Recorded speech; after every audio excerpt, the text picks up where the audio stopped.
आगामी स्थानिक स्वराज्य संस्थांच्या निवडणुकांच्या पार्श्वभूमीवर नाशिक महापालिकेची प्रारूप प्रभाग रचना शुक्रवारी 22 ऑगस्ट रोजी जाहीर करण्यात आली। यामध्ये मागील निवडणुकीमध्ये 2011च्या लोकसंख्येचा आधार 122 सदस्य संख्या व 4 सदस्यीय प्रभाग पद्धत कायम ठेवण्यात आली आहे।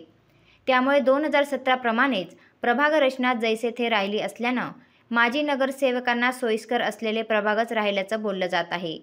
शासनाच्या नगरविकास विभागाच्या आदेशानुसार 4 सदस्यीय प्रभाग पद्धतीवर आधारित रचना करण्यात आली असून नाशिकमध्ये 29 4 सदस्यीय व 2 सदस्यीय अशा एकूण 31 प्रभागांचा समावेश आहे। सरासरी 48,000 लोकसंख्येचा एक प्रभाग निश्चित करण्यात आला आहे। या प्रभाग रचनेवर हरकती व सूचना दाखल करण्यासाठी 22 ऑगस्ट ते 4 सप्टेंबर 2025 हा कालावधी निश्चित करण्यात आला आहे। प्रारूप नकाशा व माहिती महापालिकेच्या मुख्यालयात उपलब्ध करून देण्यात आली आहे। प्रभाग रचनेवरून महायुतीत निर्माण झालेले वाद आता जैसे थे रचनेमुळे निवळले आहेत। 2022 पासून प्रशासकीय राजवट असलेल्या महापालिकेत आता निवडणुकांच्या हालचालींना गती मिळण्याची चिन्हे आहेत।